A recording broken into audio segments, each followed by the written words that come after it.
कैसे हैं बच्चों। मैं आपका विज्ञान अध्यापक बलजीत सिंह। आज हम 8वीं कक्षा का छठा चैप्टर दहन और ज्वाला इसको शुरू करने जा रहे हैं। जैसा कि हम सभी जानते हैं, उद्योगों को चलाने के लिए, वाहनों को चलाने के लिए, घर में खाना पकाने के लिए बहुत सारे ईंधनों की हमें ज़रूरत पड़ती है।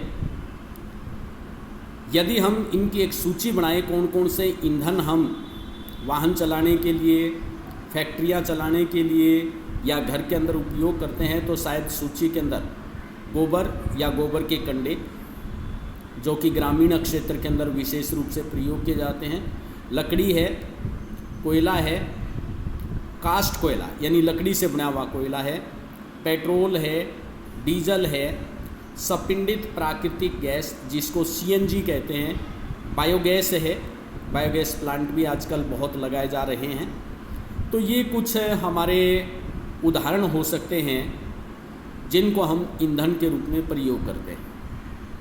मोमबत्ती जलती हुई सभी ने देखी है। मोमबत्ती जो है जब जलती है तो एक ज्वाला उत्पन्न होती है। दूसरी तरफ यदि हम किसी कोयले को जलाते हैं, कोयले को जलते हुए देखें, उसमें कोई ज्वाला जो है वो पैदा नहीं होती। तो दोनों के दहन के अंदर अंतर है। मोमबत्ती से ज्वाला पैदा होती है, कोयले को जलाते हैं तो इससे ज्वाला पैदा नहीं होती।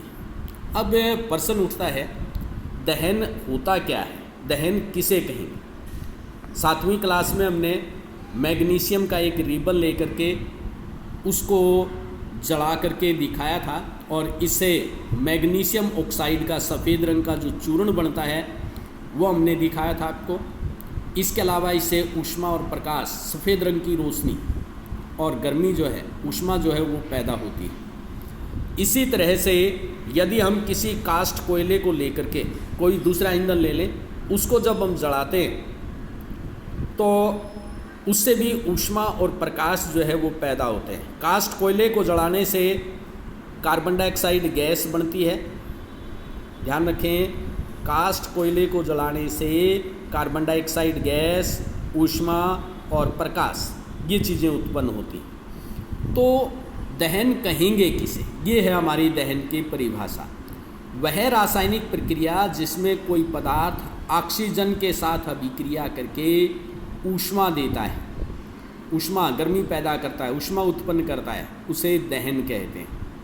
और जिस पदार्थ का दहन होता है, जो पदार्थ जलता है, वो कहलाता है दाह्य पदार्थ। ईंधन भी इसको हम कह सकते हैं। ईंधन तीनों रूपों में मिलते हैं, ठोस है, द्रव है, गैस है। ठोस ईंधन कौन से हैं भाई? ठोस ईंधन ध्यान से देखें, गोबर के कंडे ये भी ठोस हैं, लकड़ी देखें ये भी ठोस है, कोयला देखें ये भी ठोस है। द्रव ईंधन कौन से हैं? जो द्रव रूप में पानी, जैसे डीजल आता है हमारा, पेट्रोल आता है, ये द्रव ईंधन। और गैसीय ईंधन जैसा कि भी पीछे नाम आया था, सीएनजी हो सकती है, एलपीजी हो सकती है, बायोगैस हो सकती है, ये हमारे गैसीय ईंधन हैं। तो ध्यान रखें, जो दाह्य पदार्थ हैं वो जल करके ऊष्मा और प्रकाश उत्पन्न करते हैं। अब मैग्नीशियम और कोयला, क्योंकि ये दोनों जलते हैं ईंधन के रूप में, तो इनको हम दाह्य पदार्थ कहेंगे।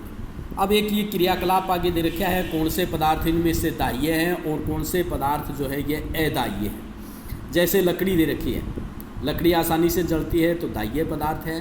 कागज़ जलता है तो कागज़ दाह्य है। लोहे की कील नहीं जलती हैं, अदाह्य। मिट्टी का तेल जलता है, दाह्य पदार्थ। पत्थर का टुकड़ा जो है वो नहीं जलता तो अदाह्य हो गया। स्ट्रा प्लास्टिक की बनी होती है, प्लास्टिक आसानी से जल जाता है तो दाह्य के अंदर देखेंगे। कास्ट कोयला जो है ये जलता है, ये दाह्य। माचिस की तिल्ली जल जाती है, दाह्य। लेकिन कांच नहीं जलता है, ये अदाह्य पदार्थ। कुछ और पदार्थ जो है इसी प्रकार से हम पता लगा सकते हैं कौन से पदार्थ दाह्य हैं और कौन से पदार्थ अदाह्य। अब दहन के लिए ऑक्सीजन का होना ज़रूरी है। इसके लिए एक साधारण प्रयोग जो है यहाँ क्रियाकलाप 6.2 के अंदर दिखाया गया है। एक चिमनी लेकर के उसको मेज़ के ऊपर 2 लकड़ी के गुटकों के ऊपर रखा है इसने और इसमें एक जलती हुई मोमबत्ती रख दी। लकड़ी के गुटके लगाने से नीचे से हवा जो है वो आसानी से प्रवेश करती रहती है, मोमबत्ती को ताज़ी हवा या कहीं ऑक्सीजन मिलती रहती है, तो ये मोमबत्ती जलती रहेगी, बुझेगी नहीं। दूसरी तरफ यदि हम ये लकड़ी के गुटके नीचे से निकाल दें तो ये मोमबत्ती की ज्वाला में कंपन पैदा होना शुरू हो जाएगा, क्योंकि ऑक्सीजन की सप्लाई जो है, ऑक्सीजन की निर्बाध आपूर्ति जो है वो नहीं हो पाती है, तो इस लो के अंदर कंपन आना शुरू हो जाएगा, हिलना शुरू हो जाएगा, धुआं पैदा होना शुरू हो जाएगा। और अब तीसरे के अंदर इसके ऊपर से हमने ढक दिया, कुछ सेकंड के लिए मोमबत्ती जलती रहेगी, क्योंकि इस चिमनी के अंदर पहले से ऑक्सीजन उपस्थित थी। जब तक वो ऑक्सीजन रहती है तब तक ये मोमबत्ती जलती रहेगी, उसके बाद ये मोमबत्ती बुझ जाएगी। तो इन तीनों से ये सिद्ध होता है, जहाँ ऑक्सीजन मिलती है, ऑक्सीजन की सप्लाई निर्बाध रूप से होती है, वस्तु जलती रहती है। जहाँ ऑक्सीजन की कमी हो जाती है वहाँ लो के अंदर, ज्वाला के अंदर कंपन शुरू हो जाता है, धुआं पैदा होना शुरू हो जाता है ऑक्सीजन की कमी से, और जहाँ ऑक्सीजन नहीं मिलती है वहाँ जलती हुई वस्तुएं बुझ जाती हैं। ये नीचे आपके दिखा रखा है। दहन के लिए वायु आवश्यक है। मोमबत्ती ए निर्बाध रूप से जलती है। क्यों जलती है निर्बाध रूप से? ए में क्योंकि ऑक्सीजन मिलती रहती है, चिमनी के नीचे से हवा प्रवेश करती रहती है।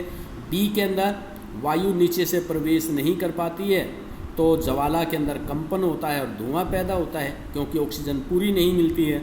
और सी अवस्था में क्योंकि ऑक्सीजन की सप्लाई बंद है, तो ज्वाला जो है वो बुझ जाती है, ऑक्सीजन इसको नहीं मिलती है।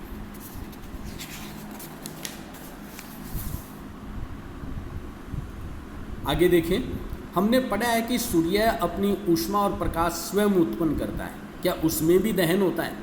वहाँ पर जो दहन की क्रिया होती है, सामान्य दहन की क्रिया नहीं है सूर्य के अंदर।